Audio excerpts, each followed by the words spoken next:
हमारे चैनल को सब्सक्राइब करें और बेल आइकन दबाएं।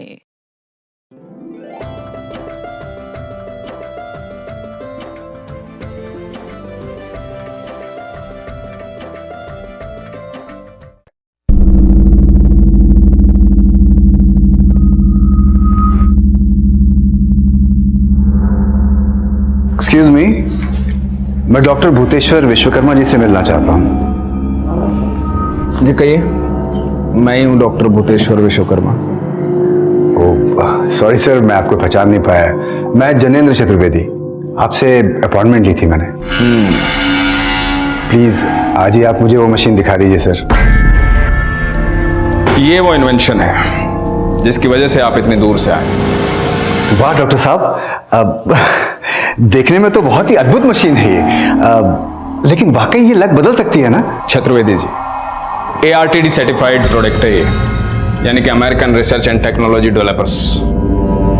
अमेरिका के वैज्ञानिकों के अनुसार 90% सक्सेस रेशियो है इसका, यानी कि ये मशीन 90% चांस रखती है किसी का भी लक बदलने का। ओ मतलब डॉक्टर साहब अभी भी 10% का डाउट है? नहीं, एक अपग्रेड वर्जन भी है इसका। 99% सक्सेस रेशियो है उसका, बट इंडिया में आने में 2 साल लगेंगे। आप एक काम कीजिए, 2 साल बाद कांटेक्ट कीजिए मुझसे। नहीं डॉक्टर साहब 2 साल बहुत लंबा टाइम हो जाएगा। मैं एक काम करता हूँ ना, मैं इसी मशीन पे चेक कर लेता हूँ। इसके लिए आपको कंप्लीट सरेंडर करना पड़ेगा। हाँ करूँगा। डेमो के लिए कुछ लाए हैं आप? जी। ओके आइए बैठिए आप। आने वाले 2 मिनट के बाद आपकी सारी नेगेटिव एनर्जी नष्ट हो जाएगी। आने वाला टाइम आपके लिए लाइफ चेंजर होगा।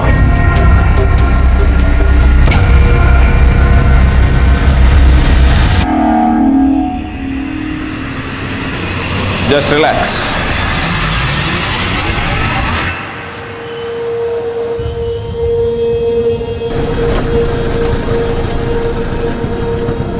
एक लंबे इंतजार के बाद अब मुझे लग रहा है अब मेरी जिंदगी पटरी पकड़ने वाली है।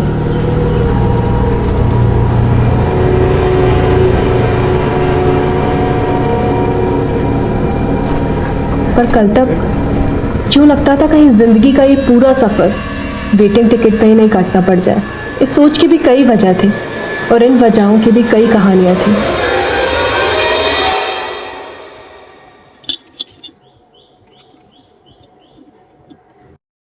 राधिका, आज तुम सूरज को राखी नहीं बांधोगी, इसका मतलब क्या है? देखो सगा भाई है तुम्हारा, और इतना घमंड मत करो तुम। वो भी भगवान का दिया है, तुम्हारे ना कहने से तुम दोनों का रिश्ता खत्म नहीं होता। पापा आपको ना सिर्फ आपका बेटा दिखाई देता है, उसकी करतूतें दिखाई नहीं देती। फरेब करे वो, गुनहगार बने हम। अरे कौन सा फरेब किया है? थोड़ा सा हेरा फेरी कर लिया जो सारे करते हैं आजकल। पापा कोई छोटा मोटा फरेब नहीं किया है। जिन गरीब बच्चों को हम चैरिटी के नाम पे पढ़ा रहे थे ना, उसके नाम पे एक फर्जी NGO का अकाउंट खोल लिया और गलत तरीकों से सरकारी फंडिंग का भी जुगाड़ कर लिया, और अब देखो अय्याशी कर रहा है। अरे तुम इतना गुरगुराओ मत। देखो, तुम्हारी चैरिटी करने से तुम्हें क्या मिलता है? मन का चैन। और मेरे जुगाड़ करने से तुम्हें क्या मिलेगा? सोने की चैन, तुम्हारी राखी का गिफ्ट। लो। मैं तुम्हारी बेईमानी का भागीदार बनना ही नहीं है। अरे तुम पागल हो क्या? तुम सोना फेंक दिया। ये सोना जो है लक्ष्मी जी का आभूषण होता है, पता है? अरे आप कहाँ जेब में डाल रहे हैं? बाहर निकालिए। राधिका नहीं पहन रही, तुम आपको पहना दीजिए। निकालिए ना। अरे हमारे लिए क्या लाए हो? आपका गिफ्ट आपको बाद में देंगे, पहले अपनी बहन से राखी बंधवा लें। आइए लाइए। लो बहन, बांधो राखी। देखो राखी गई भाड़ में, अब तुम्हें ना हथकड़ी बंधवाएंगे हम। बस करो राधिका, पगला गई हो क्या? हथकड़ी लगाओगे अपने भाई को त्योहार वाले दिन? आफत मत मचाओ। अम्मा देखो, आफत तो उस दिन आएगी जब भी आपके लाडले बेटे के चक्कर में ना हम सारे बर्बाद हो जाएंगे।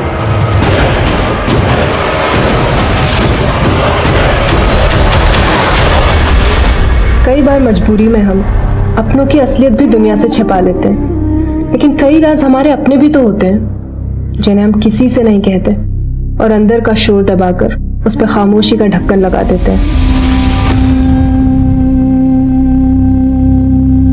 फिर खुद को बिजी रखने का दिखावा करते हैं। हमारी जिंदगी में बहुत कुछ ऐसा होता है जो हमारे बस के बाहर होता है। Radhika, My decision is final. I won't change it now. Sir please समझने की कोशिश कीजिए। इतने सारे लोगों को जॉब से निकाल देंगे तो कहाँ जाएंगे वो लोग? जहाँ जाना है जाएं। मैं अब किसी की कोई मदद नहीं कर सकता। पिछले 1 साल से मेरी कंपनी लॉस में चल रही है, छटाई तो करनी पड़ेगी ना। क्या ये तुम तो बड़ा बोला करती थी ना, हाँ, कि मेरे माँ के ट्रीटमेंट के लिए इस कंपनी से लोन दिलवा दोगी। जॉब से निकलवा दिया तुमने, मैं तुम्हें छोड़ूंगा नहीं। ये सब मत नौकरी खा छोड़ तू, ये झूठ बोलती है। मेरी नौकरी खा गई यार। बोली मेरे माँ का कैंसर का ट्रीटमेंट करवा देगी, कुछ नहीं करवाई। छोड़ूंगा नहीं तुमको।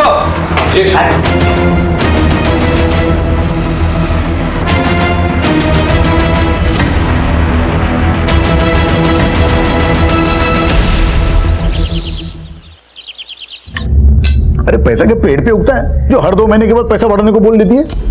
साहब 2 साल से 3,000 में ही काम कर रहे हैं। राधिका दीदी ने बोला था कि इस महीने से 4,000 देंगे। सुन, ये घर के मालिक जो हम है, राधिका नहीं है। सुलक्षणा, तो अंदर जाके काम कर, टेंशन मत ले। जी दीदी। पापा, किसी गरीब की मजबूरी का फायदा उठाते हुए आपको शर्म नहीं आती? इतने कम पैसों में वो कितना काम करती है, और अगर हम जरा सा पैसा बढ़ा देंगे तो क्या बिगड़ जाएगा? वैसे भी उसको तनख्वाह तो हम देते हैं ना। अच्छा, तू अब ये जता रही कि हम भी तेरा दिया हुआ खाते हैं, तो अपने अहंकार में अपने भाई की तरह अपने बाप को भी घर से बाहर निकाल देना। नहीं खाना है हमें तुम्हारा खाना।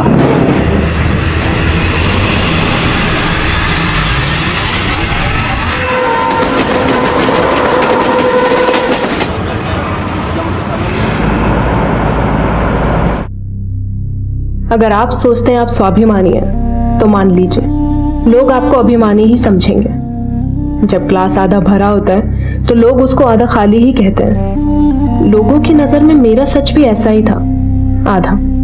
अब खाली हो या भरा हुआ मालूम नहीं, पर मैं इसी अधूरेपन से भाग रही थी। और जब भी कोई सच हमारे अंदर ही मर जाता है तो वो हमें जिंदगी भी अधूरी ही देता है, और मौत भी अधूरी।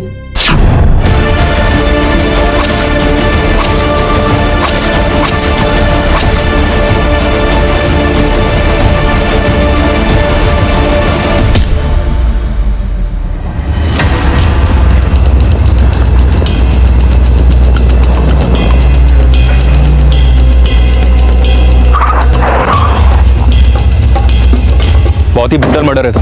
आसपास ऐसा कुछ भी नहीं मिला है जिससे लड़की की पहचान हो, और जिस मात्रा में खून पड़ा हुआ है शायद मर्डर यही हुआ है। ये जगह बहुत ही सुनसान है। ये लड़की यहाँ खुदा ही होगी या फिर इसको कोई गलत इरादे से यहाँ लेकर आया हो। पॉसिबल है सर लड़की सेक्सुअल ऑफेंडर्स का शिकार हुई हो।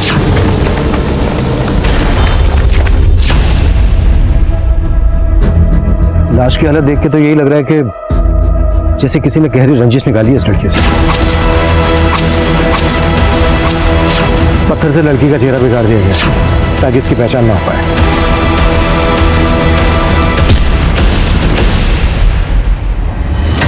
मनीष, पता करो कौन है ये लड़की।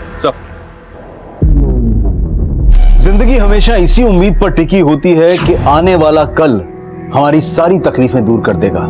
कई बार तो इंसान मिट जाता है पर उम्मीदें नहीं मिटती। यूं होता तो वो होता, यूं ना होता तो वो हो जाता। ये वो सारी बातें हैं जिनके बारे में सोच सोच कर हमें अक्सर अपनी असल परिस्थिति पर मलाल होता है। पर अगर दर्द के राज गहरे हों और चेहरे पर मुस्कान ठहरी हो तो ऐसी जिंदगी वो रहस्य है जो हर तकलीफ झेल जाती है। जिस लड़की की हत्या हुई थी उसमें भी यही जिंदगी छिपी थी। लेकिन सवाल यह है कि आखिर उसकी जिंदगी छीनी क्यों गई? सर पोस्टमार्टम के अकॉर्डिंग लड़की के लोअर एब्डोमेन पे मल्टीपल स्टैबिंग की गई है। रेप के कोई साइन नहीं है, लेकिन उसका यूट्रस पूरी तरह से डैमेज्ड है।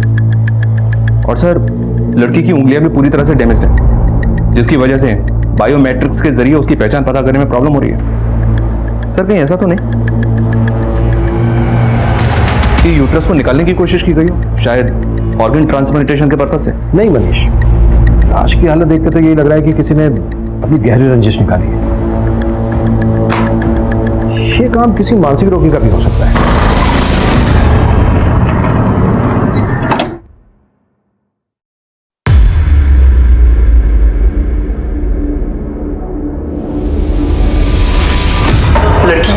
ये स्लिप मिली। ये कोई बिल या रिसीट है, पर खून बहुत है इस पर, कुछ पढ़ने में नहीं आ रहा है क्या लिखा है। सुमित, इसको सॉल्वेट से वॉश करवाओ, शायद कुछ पढ़ने में आ जाए। सब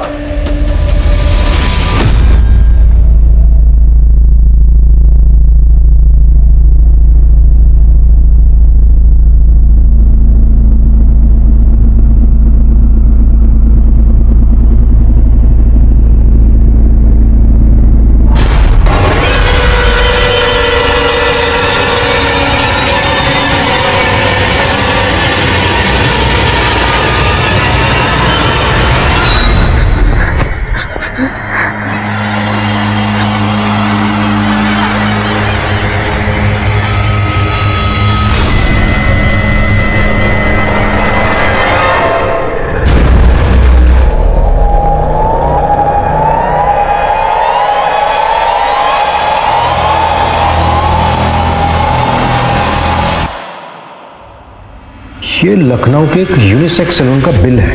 जी सर, इस पर लखनऊ का एड्रेस तो लिखा है, लेकिन सर सैलून का फोन नंबर नहीं है।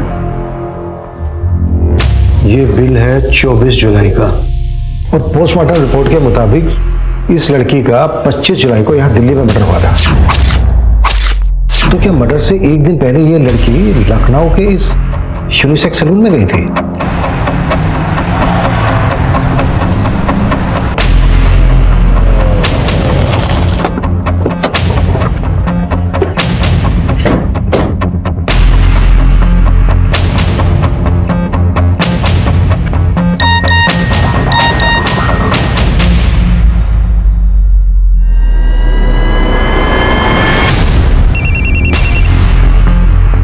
हाँ मनीष, फोटो मिला मुझे। सर वो फोटो मैंने यूनिसेक्स सैलून के बाहर के सीसीटीवी से लिया था। वो लड़की 24 जुलाई को लखनऊ के इसी यूनिसेक्स सैलून में आई थी। नाम पता चला उसका? सैलून के मालिक से बात किया सर, लेकिन वो उसके बारे में कुछ नहीं जानता। लेकिन सर उसने यहाँ पे कार्ड से पेमेंट किया था। उसके क्रेडिट कार्ड की डिटेल्स मैंने निकलवा ली हैं। बहुत जल्द पता चल जाएगा कि वो कार्ड किसके नाम पे इशू हुआ था। तुम लड़की का नाम एड्रेस पता करो, मैं निकलता हूँ लखनऊ के लिए।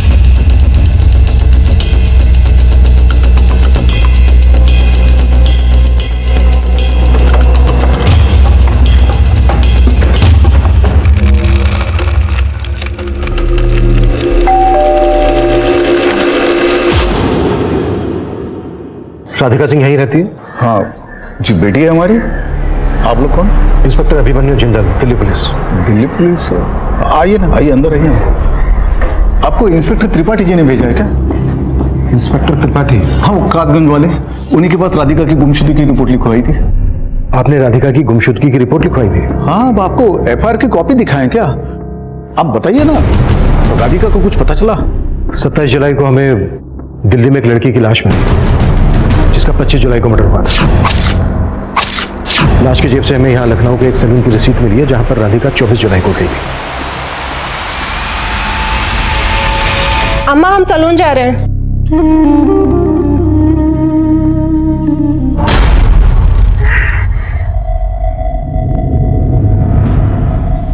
क्या ये राधिका है? फोटो में चेहरा साफ नजर नहीं आ रहा है, लेकिन हमारी राधिका तो कानपुर गई थी। आपको लाश दिल्ली में मिली है ना? कानपुर? क्या बोल के गई थी कानपुर में? वो कहाँ जा रही है? शॉपिंग वॉपिंग करने के लिए गई थी बाजार में। उसके बाद उसका फोन बंद आने लगा। हम टेंशन में आ गए। वो त्रिपाठी जी को हम रिपोर्ट लिखवा दी।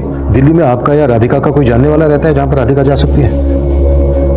दिल्ली में तो क्या, हमारा कानपुर में कोई जान पहचान वाला नहीं है। त्रिपाठी जी, ये राधिका की मिसिंग कंप्लेंट कौन सी डेट में दर्ज हुई थी? ये 26 जुलाई की दोपहर को हमने कानपुर पुलिस से भी राधिका की डिटेल शेयर की थी, लेकिन फिलहाल वहां से कोई जवाब नहीं आया है। लेकिन 25 जुलाई की सुबह 9:30 बजे लखनऊ रेलवे स्टेशन की सीसीटीवी फुटेज में राधिका कैप्चर हुई थी। ये देखिए सर, वो प्लेटफॉर्म नंबर 7 पे देखी गई थी, जहां से उसने कानपुर जाने वाली ट्रेन पकड़ी थी। लखनऊ से कानपुर जाने वाली वो ट्रेन दिल्ली तक भी जाती थी, लेकिन सवाल यह था कि राधिका उसी ट्रेन से दिल्ली गई थी या फिर कानपुर उतरने के बाद कुछ ऐसा हुआ कि वो गायब हो गई। राधिका के बर्थ मार्क्स से उसकी लाश की शिनाख्त कर ली गई, लेकिन दिल्ली पुलिस की चुनौती यह थी कि उन्हें एक ऐसे विक्टिम का मर्डर केस सॉल्व करना था जो दिल्ली की थी ही नहीं। पर सवाल यह था कि राधिका की हत्या के तार दिल्ली से जुड़े थे या फिर लखनऊ और कानपुर से। और इस हत्या का मोटिव क्या था? सर राधिका ने 25 जुलाई से 3 से 4 दिन की लीव मांगी थी। तो लीव लेकर वो कहाँ जाने वाली थी? कुछ बताया था उसने? ये तो नहीं बताया, लेकिन कुछ पर्सनल काम था ये बताया था। फिलहाल हमें ऐसी कोई इन्फॉर्मेशन नहीं मिली है कि 25 जुलाई को राधिका को कानपुर में कहीं देखा गया। आप लोग अच्छे से याद करने की कोशिश कीजिए। शायद राधिका कानपुर की किसी जगह का नाम आपसे बोल के गई हो जहां वो जाने वाली है। किसी मार्केट वगैरह का नाम लिया हो उसने? नहीं, तो वो सिर्फ इतना ही बोल के गई थी कि वो कानपुर शॉपिंग के लिए जा रही है, शादी की शॉपिंग। राधिका को जिस ढंग से मारा गया है उससे तो यही लगता है कि राधिका की जिंदगी में सब कुछ ठीक ठाक नहीं था। किसी पे शक है आप लोगों को? बाबूजी, अम्मा, आप सोच कर रहे हैं? सर को बताइए ना। मुझे उसी पे शक है, वही है, मैं बता रहा हूं। किसकी बात कर रहे हो तुम? विजय दोस्त था राधिका का। राधिका, विजय, अंदर कहाँ घुस रहे तुम? राधिका से मिलने आए हम। नहीं मिल सकते तुम राधिका को। नहीं, काहे? एक बात कान खोल के सुन लो। तुम हमारे नाम राशि के ना होते तो अभी के अभी हमारे बेटे को बोला गया ना, तुम्हारी कुंडली बिगाड़ दिए होते। निकल जाओ यहाँ से। जी ऐसा है, हम भी आपसे प्यार से कह रहे हैं, हम आए हैं राधिका से मिलके जाएंगे। राधिका, क्या बात करनी है? हाँ, देखो हमने तुम्हें साफ साफ बोल दिया था पहले ही, हम बद्री जी से शादी कर रहे हैं। हमें पता तुम हमसे भी प्यार करती हो। अरे बता दिया ना तुमको बद्री जी से शादी करेंगे करके। निकल जाओ। रहता कहाँ है विजय?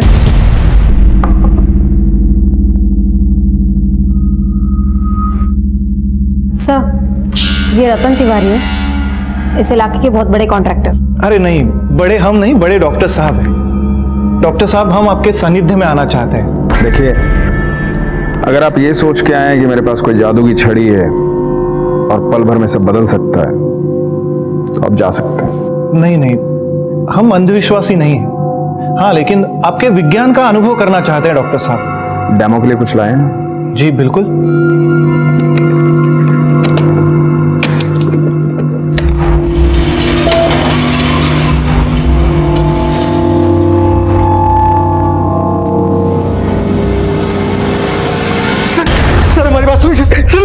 सर हमारी बात, सर हमने राधिका को नहीं मारा सर राधिका के घर वाले झूठ बोल रहे हैं सर हम प्यार करते थे राधिका को, वो भी हमसे शादी करना चाहती थी। पर राधिका ने तो तेरे साथ अपना रिश्ता तोड़ दिया था। सर, लेकिन हम बचपन से एक दूसरे को चाहते थे। वो अच्छा खासा कमा रही थी, हम जॉबलेस थे, हमारा टेम्परामेंट मैच नहीं होता था। वो फ्रस्ट्रेट हो गया, हमने उसको एक दिन कुछ बोल दिया, वो बुरा मान गई सर। राधिका हमारी बात सुनो ना। Radhika please please please Radhika, हम तुमसे प्रॉमिस कर रहे हैं, हम दोबारा ऐसा कभी नहीं करेंगे। हमें तुमसे कोई बात नहीं करनी है। सर, हमें तो लगता है कि उसका बाप और भाई मिलकर उसे हमारे खिलाफ भड़का रहे थे, क्योंकि वो उसकी शादी किसी और आदमी के साथ कराना चाहते थे। और ये बात तेरे से बर्दाश्त नहीं हुई, इसलिए तूने राधिका को? सर, हमने राधिका को नहीं मारा सर। अगर हमको खुंदक थी ना तो उसके बाप और भाई से थी। एक नंबर के लालची लोग हैं वो, और इसी लालच की वजह से उसकी शादी एक बड़े उम्र के आदमी के साथ करा रहे थे सर वो।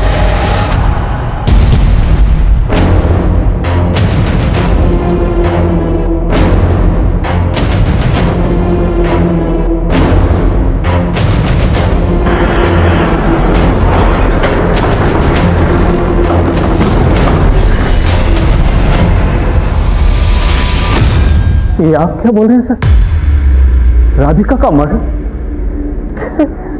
तुम्हें वाकई में कुछ नहीं पता या कोई ड्रामा? सच कह रहे हैं सर, हमें कुछ नहीं मालूम। तो इस दौरान तुम्हारी राधिका के माँ बाप से कोई बातें नहीं हुई? आखिरी बार बात तब हुई थी जब उन्होंने हमारा और राधिका का रिश्ता तोड़ दिया। तुम्हारा और राधिका का रिश्ता उन्होंने तोड़ दिया? जी सर, वो हमसे बोले कि राधिका हमसे शादी नहीं करना चाहती, पर सर हमें विश्वास नहीं हुआ। हम खुद राधिका से मिलकर इसकी वजह जानना चाहते, लेकिन उसका फोन बंद पड़ा। तो जब तुम्हारी राधिका के साथ फोन पे बातें होती थी तो मुलाकातें भी होती होंगी? सर, हमें तो लगा था कि हमें जिस लड़की की तलाश थी वो हमें मिल गई, और हमने कभी सोचा भी नहीं था कि राधिका इस रिश्ते से नाखुश होगी। हमने कभी कल्पना भी नहीं की राधिका को इतना बुरा अंत मिलेगा।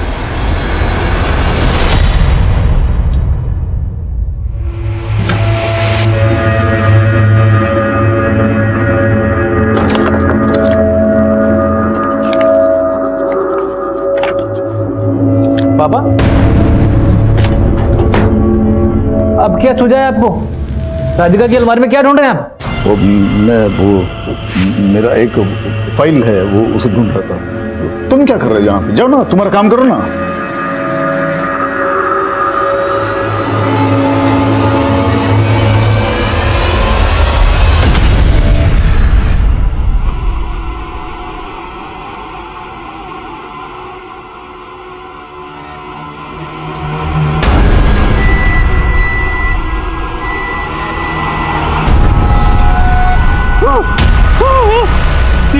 ये कहाँ आ गए हम?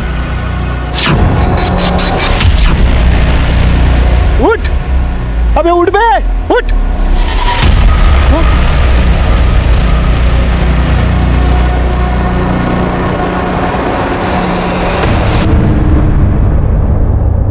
ये लक मशीन हमारा लक बदल रही है नीलू। सही बोला। देखो इस बार तो हमने जम के माल लूटा है। 25 जुलाई को राधिका का फोन लखनऊ से दिल्ली की तरफ ट्रैवल हुआ था और 25 जुलाई की शाम को तकरीबन 6 बजे उसका फोन स्विच ऑफ हुआ था रिठाला में। और सर यही वो जगह थी जहां में राधिका की लाश मिली थी। राधिका ने 25 जुलाई को लखनऊ स्टेशन से वेद शक्ति ट्रेन ली जो कानपुर पहुंचती है 12:10 पर, दिल्ली पहुंचती है 4:45 पर और उसी शाम 6 बजे रिठाला में उसका फोन स्विच ऑफ हुआ। इस लिहाज से तो सर कोई गुंजाइश नहीं कि राधिका कानपुर में उतरी हो। लेकिन राधिका अपने घर वालों से तो यही कह के गई थी कि वो कानपुर जा रही है, लेकिन गई दिल्ली। तो क्या राधिका ने अपने घर वालों से झूठ बोला था? लेकिन किस मकसद से? क्या राधिका का दिल्ली में कोई जानने वाला हो?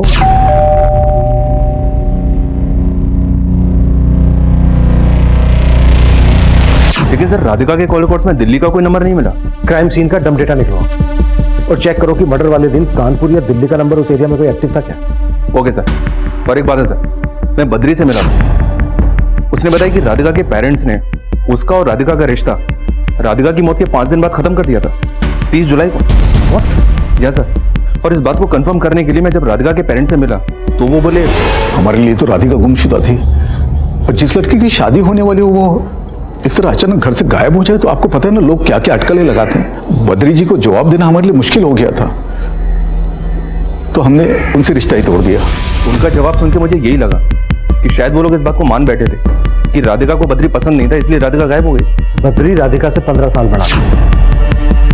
कहीं ऐसा तो नहीं है कि राधिका की बद्री के साथ शादी हो रही थी इसी वजह से वो भाग गई हो? सर इसलिए राधिका के पेरेंट्स पर भी नजर रखने के लिए आदमी लगा दिए। ये भी चेक करो कि 25 जुलाई को राधिका ने टिकट कहाँ की ली थी, कानपुर की या दिल्ली की। उसी से क्लियर होगा कि राधिका की ये जर्नी प्री प्लान थी या फिर राधिका किसी और के प्लान का शिकार हुई। Okay sir.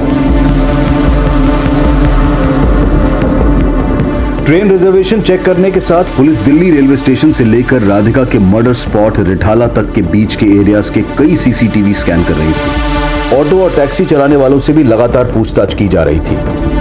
क्राइम सीन के एरिया का डम डाटा निकाला जा रहा था और वहीं लखनऊ में पुलिस राधिका से जुड़े हर शख्स पर नजर रख रही थी।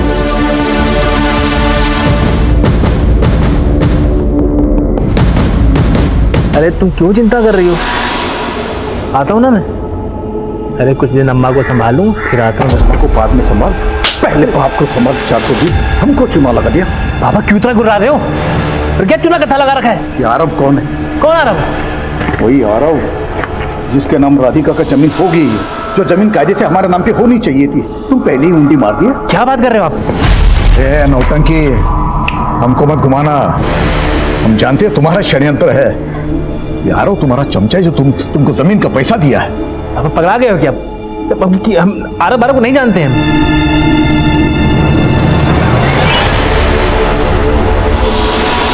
साहब हम पिछले 2 साल से राधिका दीदी के यहाँ काम कर रहे हैं, लेकिन आपने हमें यहाँ।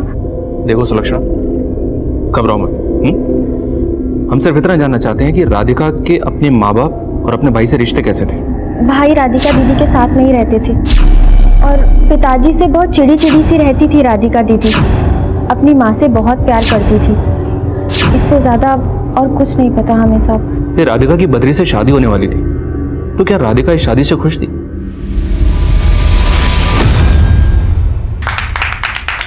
साहब जब हमने बद्री जी को पहली बार देखा था तब हमें यही लगा था कि राधिका दीदी किसी के दबाव में आके शादी के लिए राजी हुई है, और इस बारे में हमने राधिका दीदी से बात भी की थी और वो बोली सुलक्षणा अब हमें खूबसूरत चेहरे की नहीं बल्कि सुकून की तलाश है। लेकिन दीदी वो आपसे उम्र में बहुत बड़े हैं। बड़े अच्छे इंसान है वो, और मुझे यकीन है कि मैं बद्री जी के साथ बहुत खुश रहूंगी। और साहब, राधिका दीदी का जवाब सुनकर हम खुद हैरान रह गए।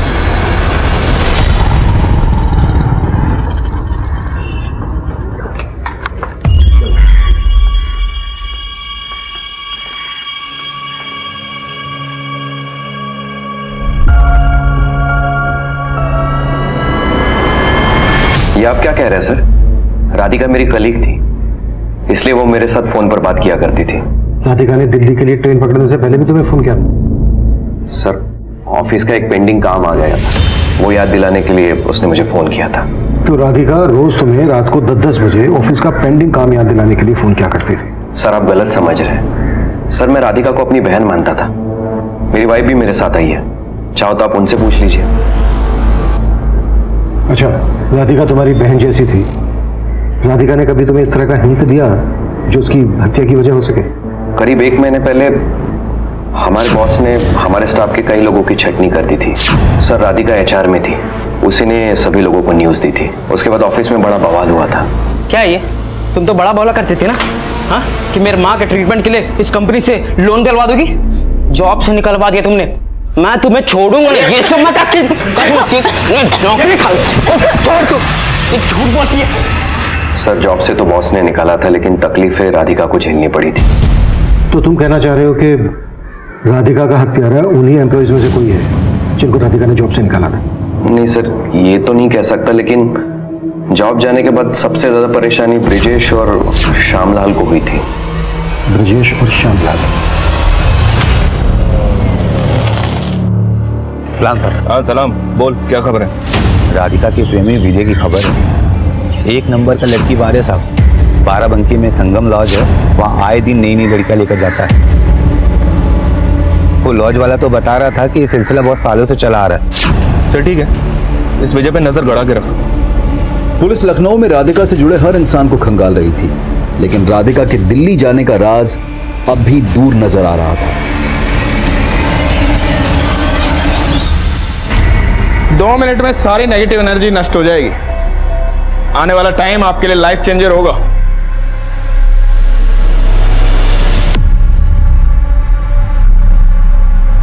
Just relax. कितने पैसे? बहुत पैसे हैं। सारे पैसे। अरे इसका मशीन तो बंद कर, मर जाएगा।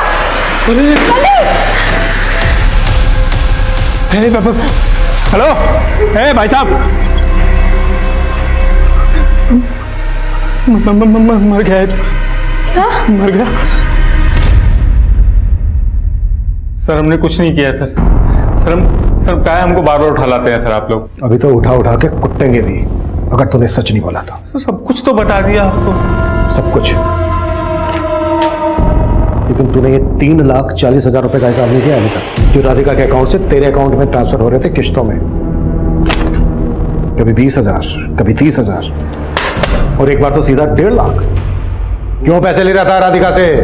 मदद के नाम पे हम उधार पैसे ले रहे थे राधिका से। उधार ले रहा था या फिर ब्लैकमेल कर रहा था राधिका को? सर नहीं सर, ब्लैकमेल नहीं कर रहे थे सर।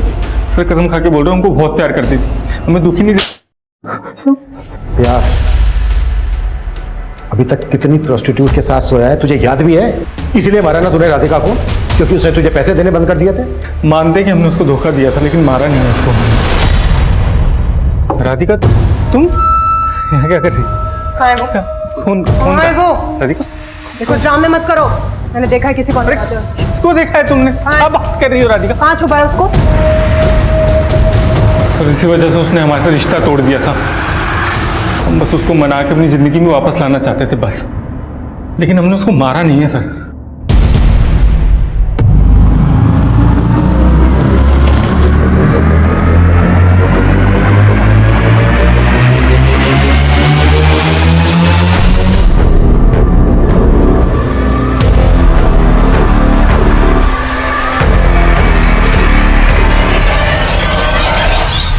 आरव? जी सर। सर राधिका की जमीन आरव के नाम हो गई है, वो जमीन जो दादाजी ने राधिका के नाम करी थी। हमें तो इसमें राधिका के वकील का कोई झोल लग रहा है। नाम क्या वकील का? सत्येंद्र मिश्रा। वो तो ये भी बताने के लिए तैयार नहीं कि आरव है कौन। सुमित, वकील की डिटेल ले लो इनसे, जाके मिलो और पता करो आरव कौन है। सर राधिका की जिंदगी की कई ऐसी परतें थीं जिनके कई चैप्टर्स थे, और आरव भी एक ऐसा ही सीक्रेट चैप्टर नजर आ रहा था जिसके बारे में कुछ साफ नहीं था। राधिका के घर वाले आरव को राधिका का कोई धोखेबाज प्रेमी मान रहे थे, जिसके चक्कर में राधिका ने अपनी जमीन भी उसके नाम कर दी थी। पर सच सबको चौंकाने वाला था, लेकिन ये राज भी अब तक कायम था कि 25 जुलाई की शाम को राधिका दिल्ली कैसे पहुंची। धीरज भाटिया, तू तो कह रहा था तुझे पता ही नहीं है राधिका दिल्ली गई थी, जबकि राधिका की ट्रेन टिकट तेरे बुकिंग आईडी से हुई है, कोमजी 124। किराए आईडी है ना? हाँ सर, वो राधिका मुझसे टिकट जरूर बुक करवाती थी, लेकिन मैंने कुछ नहीं किया है सर। कुछ नहीं किया तो ये बात तूने हमसे पहले क्यों नहीं बताई? मैं डर गया था सर। देख, अब कुछ भी मत छुपाना हमसे और ना ही झूठ बोलना। राधिका दिल्ली में कहाँ गई थी? वो रिठाला। रिठाला? वहीं राधिका का मर्डर हुआ था। देखिए सर, मुझे इसके बारे में कुछ नहीं मालूम। राधिका अक्सर रिठाला जाया करती थी। क्यों जाया करती थी? नहीं पता सर। रिठाला में किससे मिलने जाती? पिंकी छाबरा से। ये पकड़ तुम। हाँ सुमित। सर, मैं उस लॉयर सत्येंद्र मिश्रा से मिला। वो बता ही नहीं रहा है कि आरव कौन है। बोल रहा है कि जब तक हम लोग कोर्ट के ऑर्डर नहीं लाएंगे वो हमें कोई भी स्टेटमेंट नहीं देगा। कोर्ट?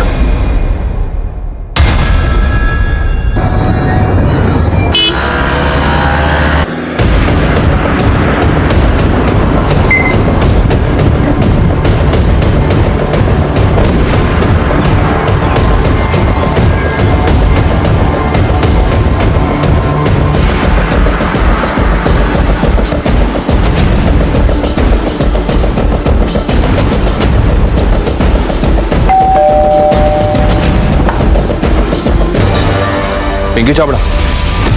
क्या? राधिका जी की लाश? पिंकी चावड़ा, हमसे कुछ भी छिपाना मत। 25 जुलाई को राधिका यहाँ भी आई थी ना? तुम्हारा उसके मर्डर से क्या ताल्लुक है, बोलो। साहब, मुझे तो मालूम भी नहीं है राधिका जी का मर्डर हुआ है।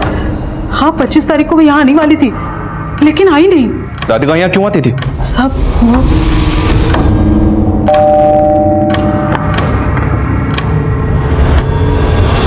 आरव कैसा है पिंकी जी? एकदम मस्त है। आरव, देखो कौन है आपसे मिलने। आरव की मम्मा आ गई है आपके पास। तू इस बच्चे का नाम आरव है और ये राधिका का बेटा है? जी साहब। राधिका को तुम कैसे जानते हो और इस बच्चे का बाप कौन है?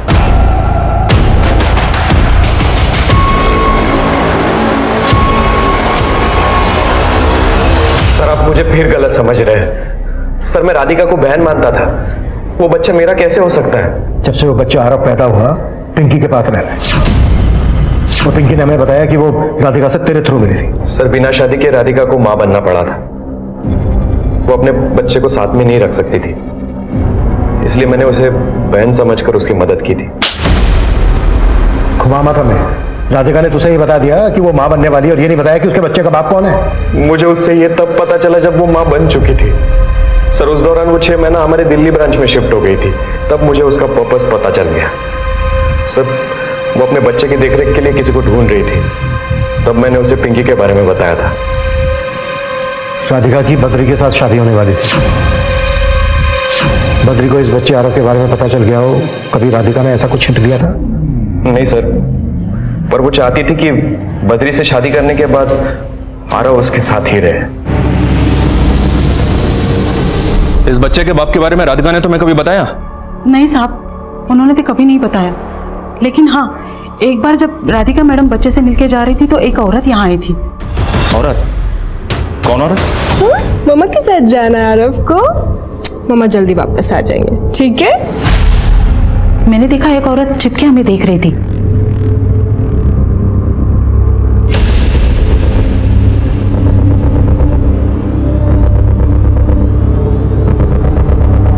राधिका मैडम जाने के बाद वो यहाँ आई और राधिका मैडम और बच्चे के बारे में पूछने लगी। वो औरत थी कौन? पता नहीं साहब। उस औरत का स्केच बनवा सकती हो? जी साहब। वो औरत कौन है जो राधिका के बारे में जानकारी ले रही थी? उसको अभी तक कुछ पता नहीं चला था। और ना ही पिंकी ये बता रही है कि आरव का पिता कौन है। वो औरत राधिका के मर्डर के पीछे हो सकती है। धीरज ने हमें बताया था राधिका ने दिल्ली अपना ट्रांसफर करवाकर अपने बच्चे की डिलीवरी की। एक काम करो, दिल्ली के सारे क्लिनिक्स, हॉस्पिटल छान मारो, वहां से हमें जरूर कोई ना कोई लीड मिलेगी।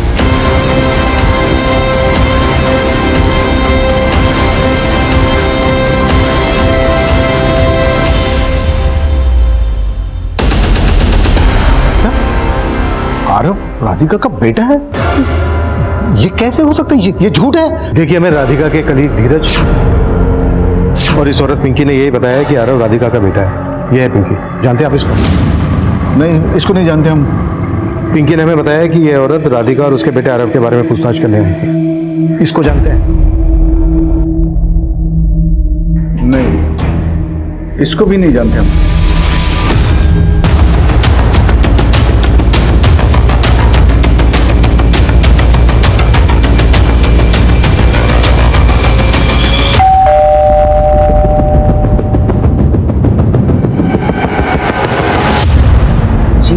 हमें बद्रीनाथ जी से मिलना है। आप? मैं उसकी माँ हूँ, शकुंतला। क्या राधिका का एक बेटा है? जी। अच्छा,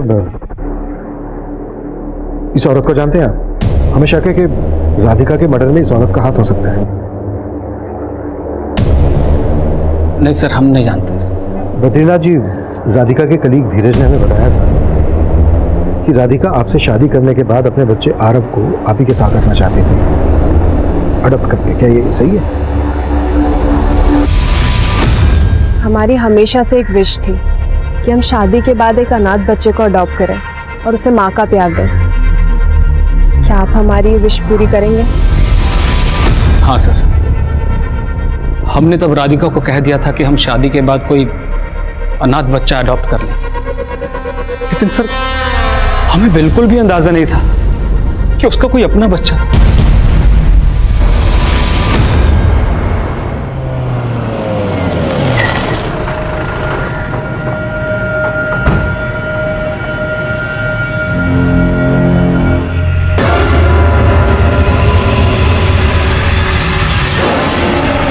सर, राधिका और मेरे बीच में कोई अफेयर नहीं था।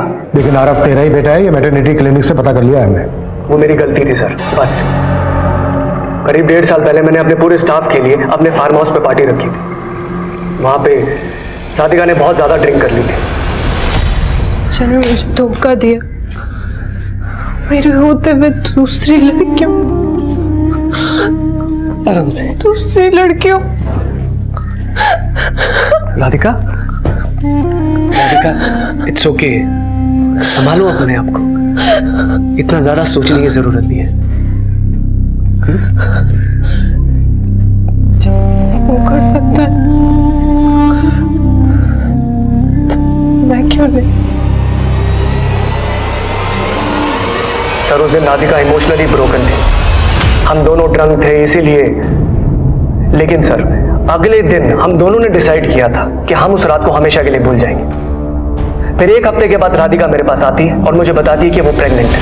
राधिका, हमने मिलकर डिसाइड किया था ना, क्या काम करो, तुम अबॉर्शन करा लो। नहीं सर, मैं इस बच्चे को जन्म देना चाहती हूँ। राधिका, यू नो ना, आई एम मैरिड। सर, आप टेंशन मत लीजिए, आपको कोई तकलीफ नहीं दूंगी। सर, राधिका अपने डिसीजन से हटना नहीं चाहती थी, इसीलिए मुझे उसकी मदद करनी पड़ी। मैंने पर्पसफुली उसका ट्रांसफर दिल्ली में करवाया था सर। और यही नहीं, इंसानियत के नाते जिस दिन डिलीवरी थी मैं उससे मिलने भी गया था। अब तक पुलिस के लिए हर मोड़ एक डेड एंड था और हर कोशिश नाकामयाब थी, और अब उनकी उलझनें और बढ़ने वाली थी। ये 25 जुलाई की फुटेज है सर, जिस शाम राधिका का मर्डर हुआ था। और सर, ये फुटेज देख के आपको ऐसा नहीं लग रहा है कि राधिका को गाड़ी में जबरदस्ती बिठाया गया? किसके नाम पर रजिस्टर्ड है ये गाड़ी? डॉक्टर भूतेश्वर विश्वकर्मा। ये विश्वकर्मा एक कॉन मैन है सर, लग बदलने की मशीन के नाम पे कई लोगों को लूट चुका है। दिल्ली के कई थानों में इसके नाम पे 400 BC के केसेस दर्ज हैं। दिल्ली में हमारी टीम इसके बारे में पता लगा रही है।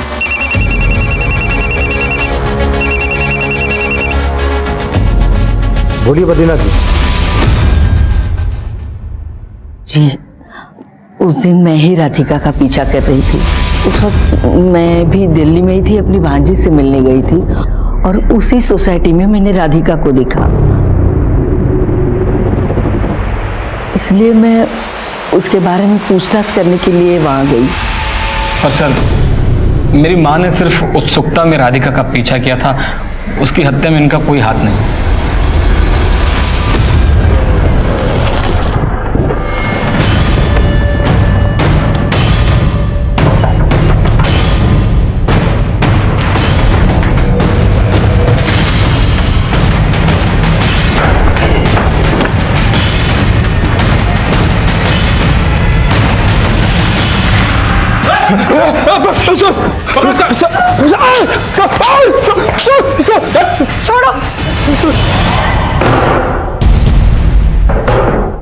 सर मानता हूं कि बहुत लोगों को चूना लगाया, पर किसी को मारने का नहीं सोचा था सर। वो गलती से एक आदमी मर गया था।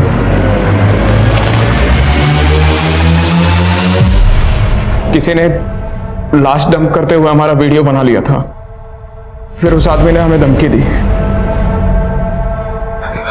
हेलो सुन, अगर तू चाहता है कि ये वीडियो पुलिस के हाथ ना लगे तो एक काम करना होगा। सर उसने हमें ब्लैकमेल किया सर, इसलिए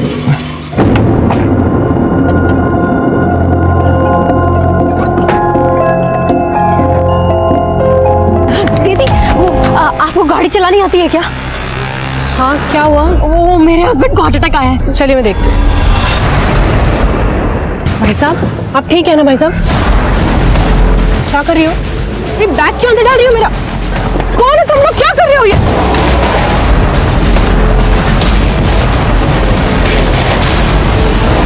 अरे पकड़ इसको, पकड़ पकड़।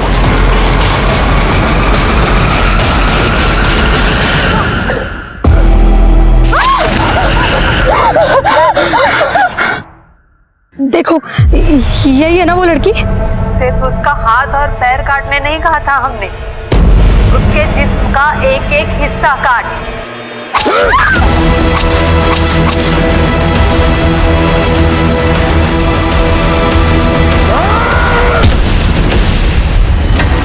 उठा कौन जिसे तुम लोगों से ये सब करवाया?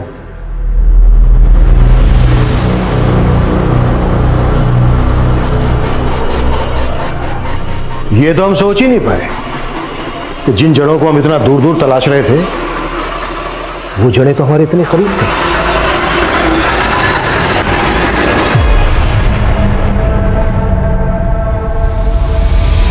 तो क्या सोचा था बे? हमको चंपत लगा के भाग जाएगा? एक मर्डर किया है ना, अब दूसरा भी करना पड़ेगा। देखो यही है ना वो लड़की? सिर्फ इसके हाथ और पैर काटने नहीं कहा था हमने, इसके जिस्म का एक एक हिस्सा काट। इतनी नफरत?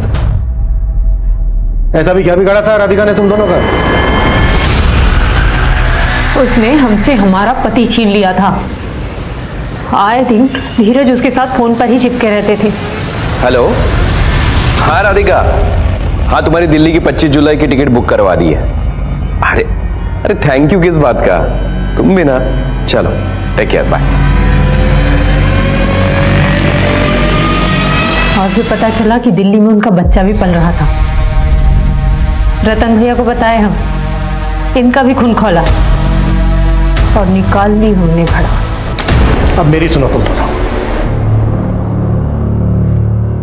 धीरज राधिका को सच में अपनी बहन मानता था, और वो बच्चा धीरज का नहीं किसी और का था। अब तुम अपने हाथ से ना जेल में निकल जाएगी भड़ास। शक वो बला है जो अगर दूर ना हो तो इंसान की सोचने समझने की शक्ति क्षीण हो जाती है, और अच्छे अच्छे इसकी वजह से तबाह हो जाते हैं। राधिका ने जिंदगी में कई धोखे खाए, कई तकलीफें सहकर भी उसने अपने बच्चे के भविष्य के लिए एक लंबी तपस्या की। ये उसका साहस ही था कि उसने शादी किए बिना भी अपने बच्चे को जन्म दिया, लेकिन ये सच अपने माता पिता को बताने का साहस वो नहीं कर पाई। लेकिन उसके इस डर के दोषी उसके माता पिता भी हैं, क्योंकि अगर उन्होंने राधिका को समझने की जरा सी भी कोशिश की होती तो शायद राधिका का ये अंजाम नहीं होता। इसलिए बेहद जरूरी है कि हम अपने परिवार में एक ऐसा माहौल बनाने की कोशिश करें जहां हमारी जिंदगी एक राज ना बन जाए, सब एक दूसरे से अपने दिल की बात खुलकर कह पाएं। अब मैं अनूप सोनी आपसे विदा लेता हूं, फिर मुलाकात होगी क्राइम पेट्रोल सतर्क में एक और नए केस के साथ। तब तक अपना और अपने परिवार का ख्याल रखें, सतर्क रहें, सुरक्षित रहें और देखते रहें क्राइम पेट्रोल सतर्क। जय Hind. For more updates, subscribe to our channel, click the show links and enjoy watching the videos.